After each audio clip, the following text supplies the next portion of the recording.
Muy bien, doctora. Bueno. Volvieron los pacientes COVID. Otra vez ya no me dejan dormir tranquila. Tienen que cuidarse mucho porque tenemos un rebrote bien importante. O sea que hay que tomar todas las medidas. ¿Alguno de ustedes es jurado electoral?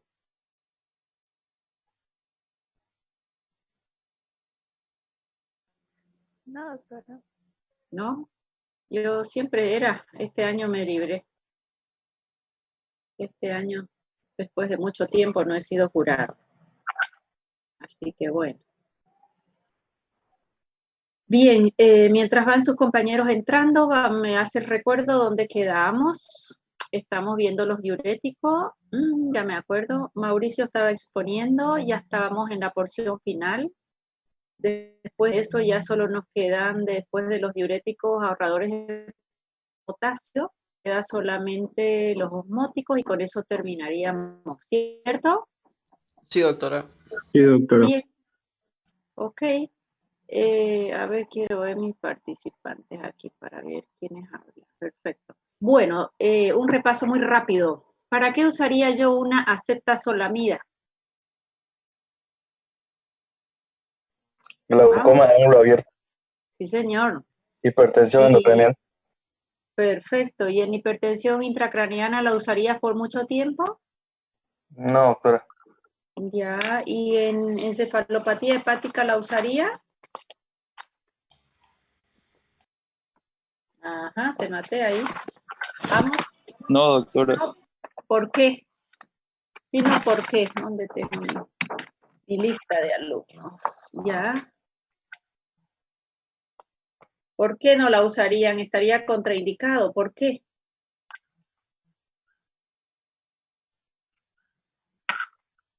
A ver, ¿quién me ayuda? ¿Por qué no lo uso? Siempre hay que saber por qué. ¿Alcaliniza o acidifica la orina?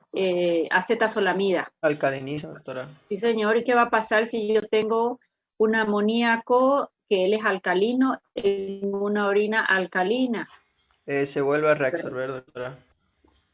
Se vuelve a reabsorber. Eso es importante. O sea que el objetivo cuando hay amoníaco es darle carga ácida, de modo que se haga NH4 amonio con carga para que no llegue al sistema nervioso central y ni se reabsorba a nivel pulmonar. El NH3 sí se ingresa al músculo, pero hasta una determinada concentración. Como NH4 ya no puede ingresar. O sea que tenemos un backup antes de llegar al cerebro de que el músculo lo utilice y de ahí forme glutamina y forme masa muscular, ¿de acuerdo? Pero eso tiene una cantidad adecuada. Bien. ¿Y por qué la voy a usar la acetazolamida en una intoxicación por fármacos ácidos? Doctora, por el mismo motivo, para evitar de que se reabsorban de vuelta los fármacos ácidos que se puedan reabsorber. ¿Por qué? Porque va a alcalinizar la orina y así no va a permitir de que siga liposoluble el fármaco ácido y no se vuelva a reabsorber. Dos palabras, quita la liposolubilidad. Lo hace hidrosoluble o pueden decir simplemente porque lo ioniza, ¿ya? Todo lo que tiene cargas eléctricas no puede reabsorberse ni entrar para ningún lado, para ninguna célula, porque todas mis células tienen la doble membrana lipídica. Perfecto. Mecanismo de acción de acetazolamida. Inhibidor de la anhidrasa carbónica, doctora. Ok, y cuando se usa en glaucoma, ¿se usa porque inhibe anhidrasa carbónica a nivel renal?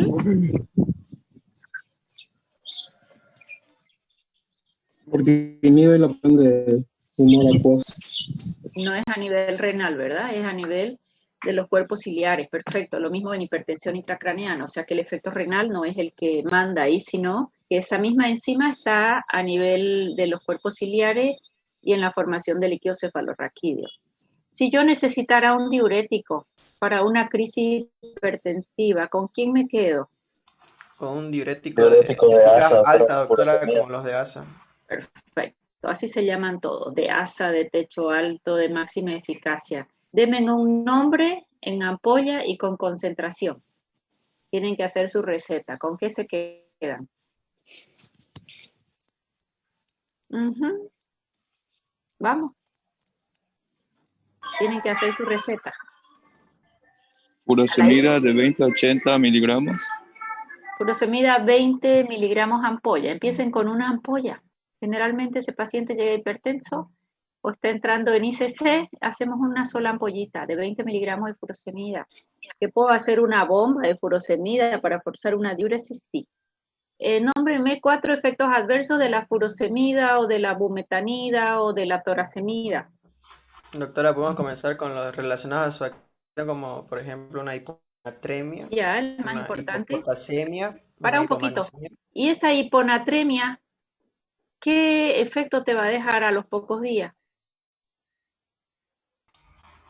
Si baja mucho el sodio. Que haya una activación de la liberación de aldosterona en Exacto. forma de rebote. Hiperaldosteronismo secundario, eso es lo que necesito. Hiponatremia, ok, pero lo necesito, yo lo he provocado. Se va sodio, se va agua, va a baja volemia. Pero si estoy perdiendo mucho sodio y son diuréticos de techo muy alto, rápidamente aldosterona me va a hacer un hiperaldosteronismo secundario. ¿Ya? Bien, me has dicho uno, Mauricio, hiponatremia. A ver, otro que me diga otro. Israel. Está frito, Israel, así se llama mi hermano, o sea que te voy a preguntar siempre. Israel González. Otro efecto adverso de furosemida.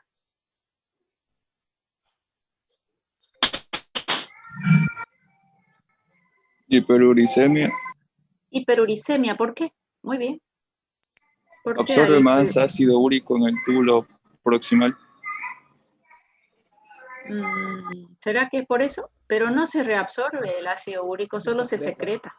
¿Por qué? Túbulo contorneado proximal, segmento S1 y un poquito del S2. Acuérdate que el ácido úrico no se puede filtrar porque es muy grande, tiene carga eléctrica. ¿Por qué aumentar el ácido úrico? Los fármacos utilizan la vía de secreción de este ácido orgánico y La los vía de saturan. secreción. Es un mecanismo de eliminación competitivo. Va a ganar el que esté en mayores dosis. Fíjense que ese efecto es interesante y a veces lo necesito. Vamos a ver si razonamos bien. Tengo un paciente con una meningitis por un neumococo. Neumococo muy sensible para penicilina natural. Penicilina natural viene en el frasco de 30 millones, uno de 1 y uno de 5. Pero a estos pacientes hay que darles cada 4 horas, 5 millones, 4 a 5 millones, hasta 30 millones por día. Es alta dosis. Y cada 4 horas. ¿Por qué? Porque la penicilina se secreta y la secreción es la vía más rápida de eliminación del riñón. ¿Y saben por dónde se secreta? Por la vía del ácido úrico. Se filtra un 10%, pero el 90% se secreta. Por eso es que se da cada 40, o como es, cada 4 horas, porque ella se secreta y se va. Y si le usa la vía al ácido úrico, ¿qué podemos hacer para que ella no se vaya tan rápido? A ver qué se les ocurre. Le usa la vía al ácido úrico y la tengo que dar cada 4 horas y a veces la enfermera no cumple cada 4 horas. ¿Qué se puede hacer para que no se vaya tan rápido? Ella ni se biotransforma. La penicilina llega, no se biotransforma y se va como entró. Aumentando Usar la otro concentración fármaco de que ácido tenga úrico. Que tenga un... que tenga ese mecanismo de eliminación competitivo. Sí, señor. Perfecto. Israel habló, ¿no? Sí. Esa es la Algo. respuesta. Esa es la respuesta. Vamos a usarle un fármaco que haga que le use su vía porque es una competición y usamos probenecid, podemos usar alopurinol también, ¿de acuerdo? Y eso hace que nuestra eliminación sea un poquito más lenta y el fármaco quede en sangre con mayores niveles plasmáticos. Porque el problema de la penicilina es que solo llega a meninges con meninges inflamadas y no va a llegar 100%. Y es muy efectivo en neumococo y en meningococo. Perfecto. Bueno, ya hemos repasado furosemida. ¿Mecanismo de acción de furosemida? Bloqueo del cotransportador de sodio, potasio, cloro, dependiente de la bomba TPase. Asociado a TPase. Perfecto. Ok, y en vía oral, ¿de cuánto usamos la furosemida?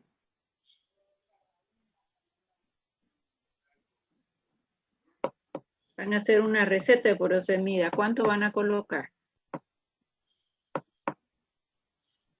Generalmente 40 miligramos. Y si viene combinada ya son múltiplos de 20.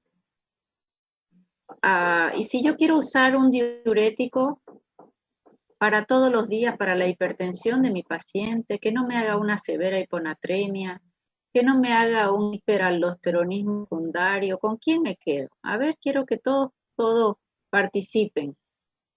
¿Qué dice Álvaro Pérez, López Pérez? ¿Qué usarías en una hipertensión de un paciente? Necesitas un diurético, pero no quieres que haga un hiperaldosteronismo, una hiponatremia severa.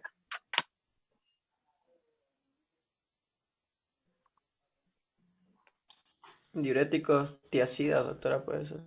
Me gusta la tiazida. ¿Y la tiazida qué mecanismo de acción tiene? ¿De cuántos miligramos viene? ¿Con quién se la asocia? ¿Qué sabes de ella?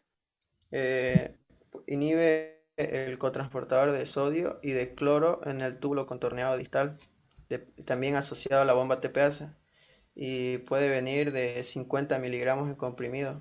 Y también se la puede asociar con ahorradores de potasio. En ese Perfecto. caso, vienen en otras concentraciones como de 12,5 miligramos. Perfecto. Bien. Empezamos la última clase ya los ahorradores de potasio. Estamos en la última parte de la fisiología. Estaba exponiendo creo que Mauricio, ¿verdad? Sí, doctora. Ya, bueno, retomamos Mauricio, te voy a dar, así ya terminamos diurético. ¿Dónde está Mauricio?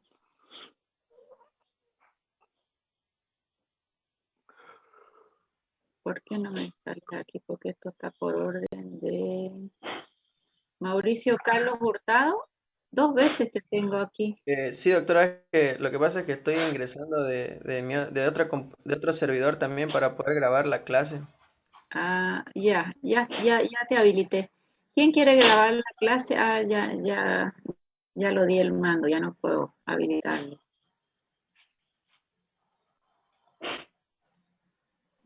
Ya, podemos, ¿estás habilitado, Mauricio, ya no? Sí, doctora. Ok, Ahí creo que ahí nos habíamos quedado, doctora, ya en los diuréticos ya. La ya, fisiología ya la habíamos revisado ya. bien. Ya. Bueno, buenos días, doctora, compañero. Vamos a continuar con los diuréticos ahorradores de potasio. Estos, al principio, habíamos mencionado que antagonizaban los efectos de la aldosterona, es decir, que podían hacer lo contrario. Estos en realidad deberíamos considerarlo como natriuréticos, ¿no? Porque van a favorecer la excreción renal de sodio. Pero debido a que el agua va detrás del sodio, lo vamos a considerar como diuréticos, porque van a terminar aumentando el volumen de orina que se va a eliminar. Aunque eso hay que tomarlo muy en cuenta, un punto bien importante, de que la absorción de sodio en esta última porción de la nefrona, que es el túbulo colector, es muy baja, es de un 2 al 5%. Habíamos dicho que sin presencia de aldosterona, muy bajita, de 1 a 2%, pero con presencia hasta 5% puede llegar. Entonces, este fármaco por sí solo, lo vamos adelantando, no me va a servir mucho como un fármaco para disminuir la volemia, no puede actuar Como por sí solo diurético. como diurético, sino que lo vamos a tratar de asociar con otro fármaco, que ya lo vamos a ver. Pero esa lámina hay un error ortográfico ahí, ¿cuál es? Me dolió mi vista. Ya está en mayúscula. La excreción. Ya, corríjala, porfa. Me da infarto, Mauricio. Ya. Ahora sí, aprobado. Siga. Entonces, estos fármacos favorecen la excreción de sodio, natriuréticos, pero también lo que hacen es evitar la excreción de potasio. Por eso es que van a ser considerados también ahorradores de potasio. ¿Ya? Ahora, la clasificación. La clasificación va en dos grupos. Unos de ellos van a inhibir al canal epitelial de sodio, que lo habíamos visto que se encontraba en la membrana luminal de la célula principal, que son el triantereno y la milorida. Y los otros van a ser los que pertenecen al grupo de los antagonistas del receptor mineralocorticoide. Es decir, que se unen al receptor y no van a tener actividad intrínseca.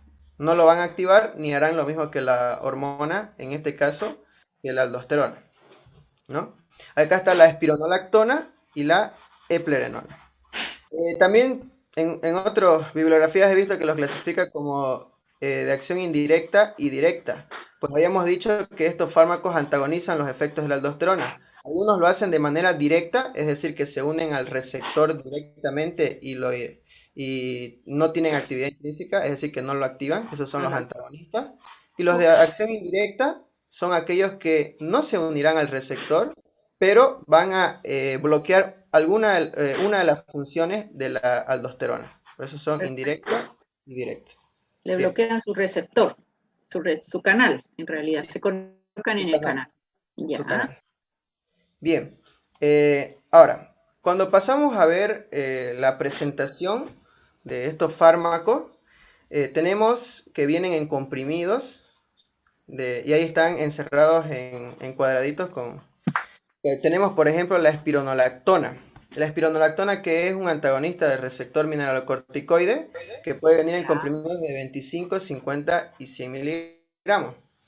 Esta va a tener una franja terapéutica desde 25 hasta 400 miligramos. Por día. He leído, por día. Y esos 400 miligramos, o eso también, otra cosa me olvidé mencionar, es que podemos administrar 400 como una dosis máxima efectiva, ¿no? Y de dosis mínima es 25. Como también en un día podemos administrar hasta 200 miligramos, y eso lo podemos conseguir ¿cómo?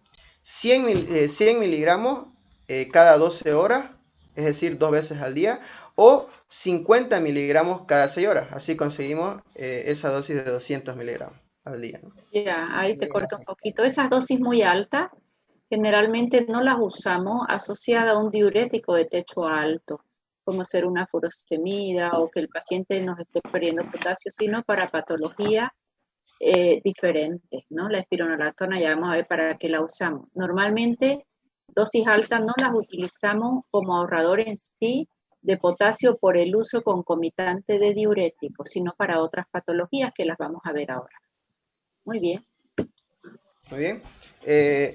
Bien. Ahora, el otro fármaco que pertenecía al grupo de los antagonistas era la eplerenona, que también viene 25, 50 a 100 miligramos.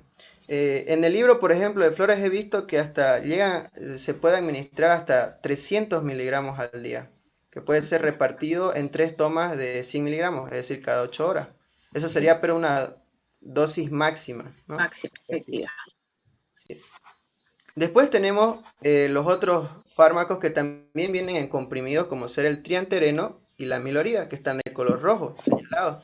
Esos pertenecen al otro grupo, que son los inhibidores del canal epitelial de sodio. Algo bien interesante es la milorida, que viene en concentraciones muy bajas, el comprimido de 5 miligramos, tiene una potencia bastante grande, con dosis bajas se alcanza el efecto deseado. Y el triantereno, en cambio, viene en 50 a 100 miligramos. Otro dato, antes de pasar a ese otro dato bien importante, la milorida tiene una franja terapéutica muy pequeña, ¿ya? Lo que he logrado leer en las bibliografías es que va de 5 a 10 miligramos. Una dosis mínima de 5 miligramos como una dosis máxima hasta de 10 miligramos. Bien. Efectiva, ¿ya? De ahí que tenemos en nuestro comercio. Tenemos los 4, doctora. Sí. Más fácil es la espironolactona. La lactona es el nombre usual comercial, el que más utilizamos. Eplerenona la estamos empezando a utilizar porque ya entró, no había hasta hace poquitos años. A miloride generalmente la pillamos combinada, ¿no? Con la hidroclorotiazida es más difícil encontrarla sola. Casi nadie la usa sola porque espironolactona es la más usual.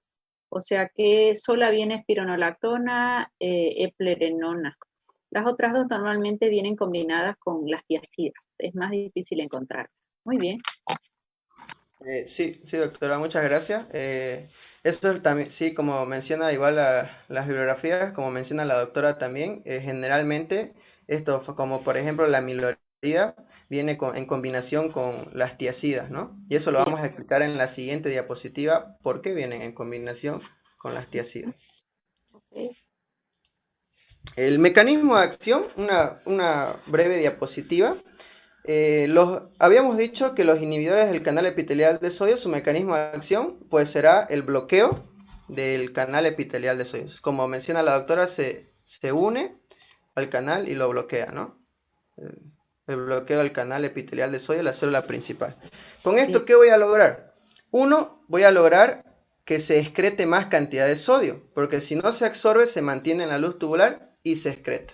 Y detrás del sodio voy a tener que va el agua. Por lo tanto, con este aumento de la diuresis voy a tener una disminución del volumen sanguíneo, del retorno venoso y la disminución de la precarga, del llenado ventricular, y con eso el volumen latido, es decir, el volumen sistólico va a disminuir, y también el gasto cardíaco y la presión arterial.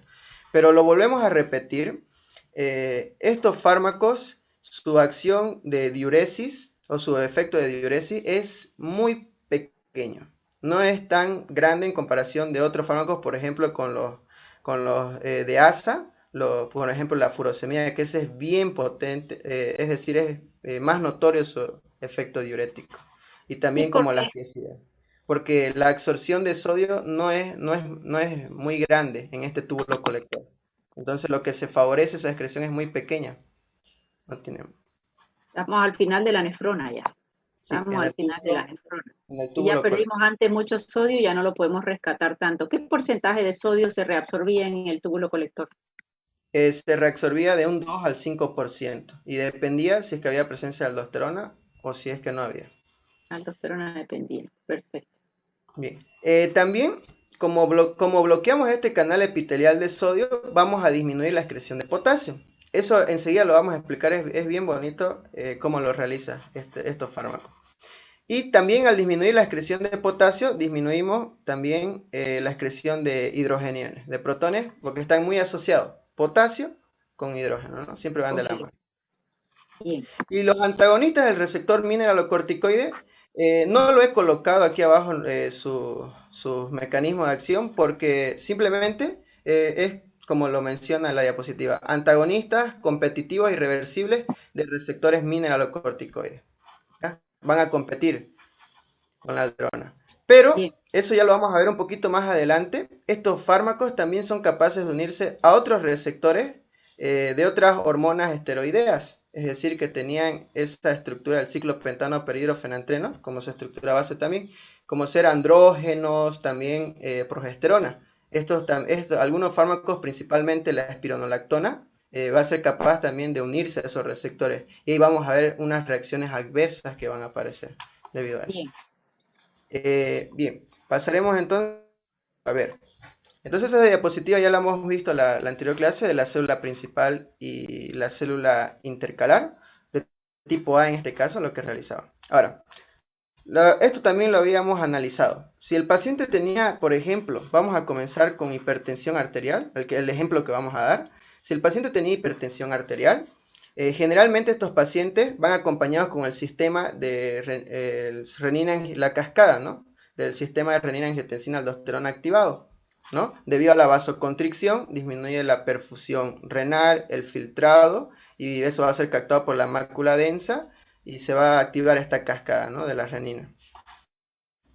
Ahora, como mi paciente cursa con elevada cantidad de angiotensina 2, habíamos dicho al principio, en la anterior clase, que cuáles son los dos estímulos importantes para secretar aldosterona.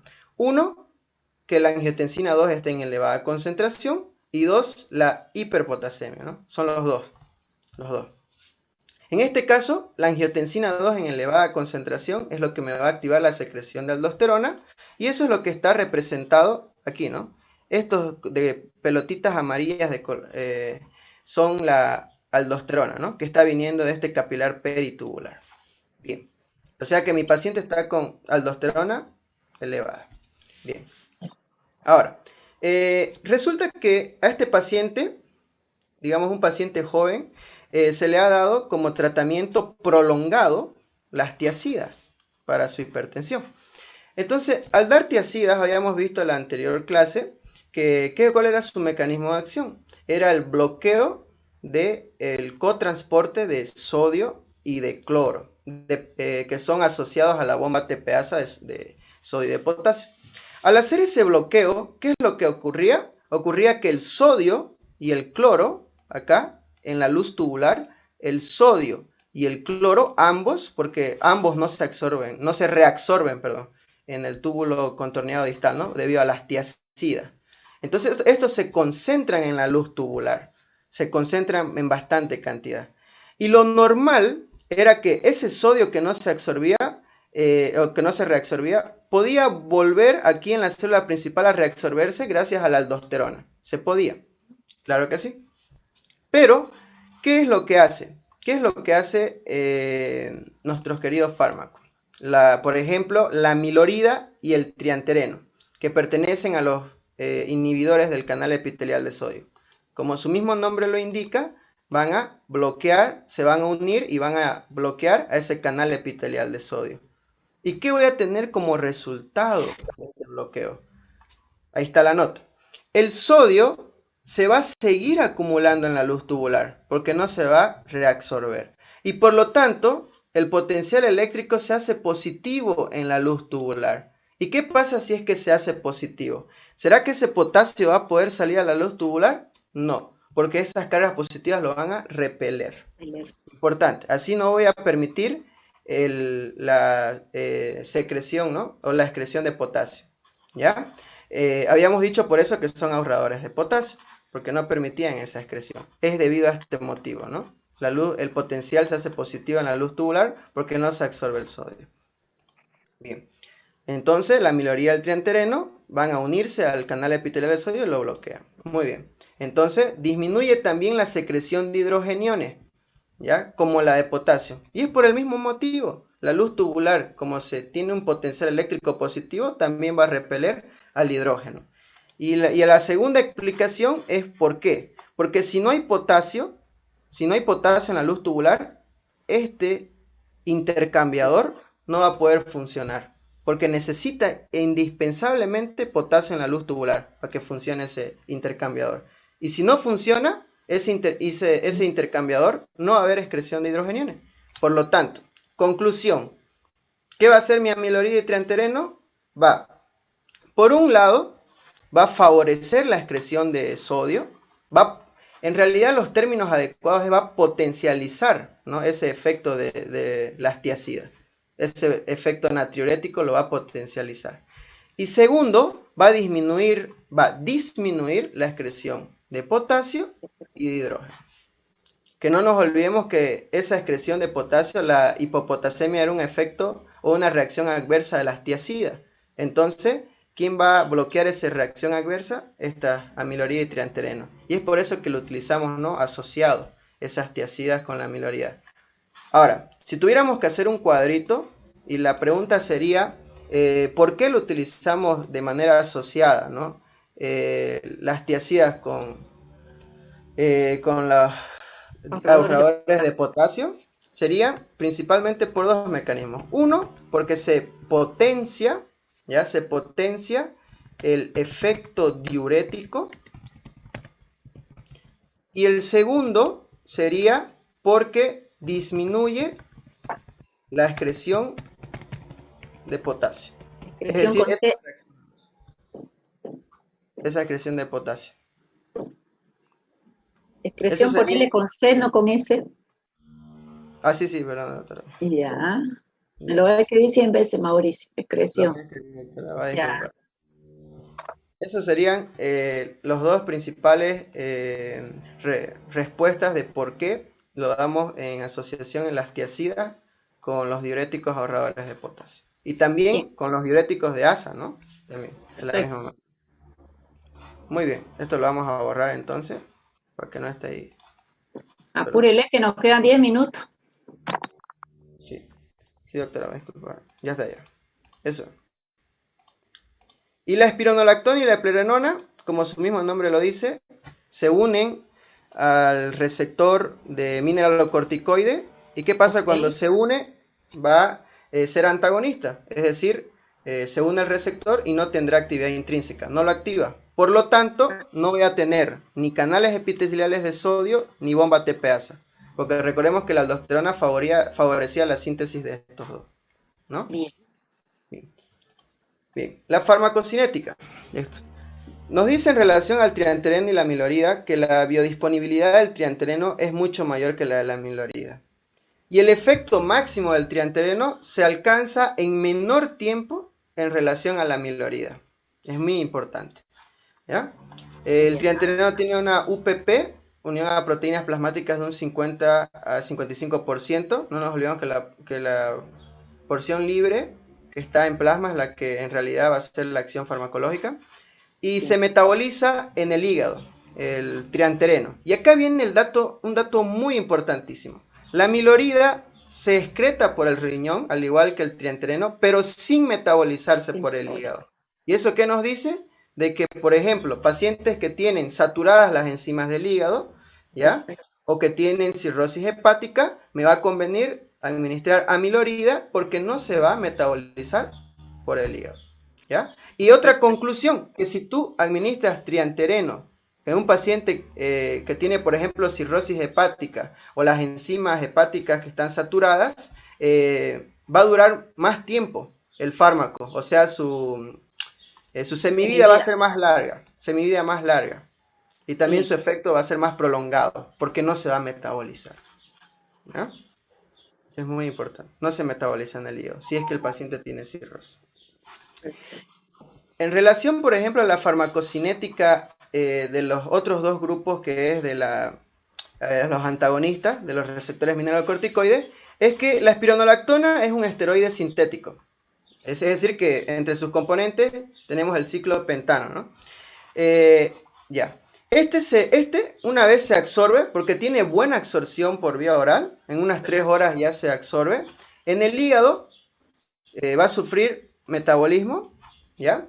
Y van a surgir dos metabolitos que son los más importantes, que es la cangrenona y la 7-alfa-espironolactona, ¿ya? Estos de aquí. Estos de aquí van a tener una semivida un poco larga, ¿ya? De 10 a 12 horas. Ahora, otro dato bien importante es que la espironolactona, mucho ojo con este dato, aparte de unirse al receptor mineralocorticoide, se une a otros receptores que son también de hormonas esteroideas, como por ejemplo ser receptores de andrógenos y también receptores, por ejemplo, también de progesterona, ¿ya? Al unirse aquí, en estos receptores, va a también ejercer su misma función de antagonista, ¿ya? Y por lo tanto vamos a deducir con esto unas reacciones adversas, que ya la vamos a ver enseguida, ¿ya? Ahora, la eplerenona, en cambio, ¿ya? También es análogo de la espironolactona, ya que este fármaco también es un esteroide sintético, pero cuando lo elaboran, ¿ya? Le hacen una modificación un poquito en su composición química para que ya no tenga mucha afinidad por el receptor androgénico, es decir, de los andrógenos. O sea que la eplerenona ya no tiene mucha afinidad por esos otros receptores para la progesterona y los andrógenos. Eso es favorable para las reacciones adversas. Y también, gracias a esa modificación, va a tener mayor afinidad por el receptor mineralocorticoide. Eso es importantísimo, porque el gran problema es espironolactona en el largo plazo. Ahora yo creo que tú lo dices, si no lo voy a decir yo. Sí, en el largo plazo es el problema, no en 3 días. Sí, a largo plazo, la ginecomastia, por ejemplo, en el varón, que es bien pronunciado. Okay. La eplerenona, entonces, al igual que la espironolactona, se biotransforma en hígado y eliminada también por vía renal. Luego pasaríamos a ver lo que serían las indicaciones. Para un poquito, entonces te voy a ayudar la lámina anterior. Ya. ¿Qué me va a ser importante acá? La espironolactona inhibe a la 5-alfa reductasa. ¿Qué hace la 5-alfa reductasa? 5-alfa reductasa hace que la testosterona pase a estrógenos, ¿de acuerdo? por ejemplo, si yo tengo un paciente con un síndrome de ovario poliquístico, la testosterona en el ovario no puede pasar a estrógeno y esa paciente va a tener muy elevada la testosterona, pero no la testosterona sistémica, sino la testosterona en ovario, y es una de las principales causas de síndrome de ovario poliquístico. ¿Qué es lo que va a hacer esta espironolactona? Va a favorecer el paso de testosterona a estrógeno. En el caso de una mujer con síndrome de ovario poliquístico es óptimo, pero en el caso del varón van a subir los estrógenos, y si suben los estrógenos hay ginecomastia, hay impotencia. Entonces ese es uno de los principales factores por los cuales el paciente abandona tratamiento.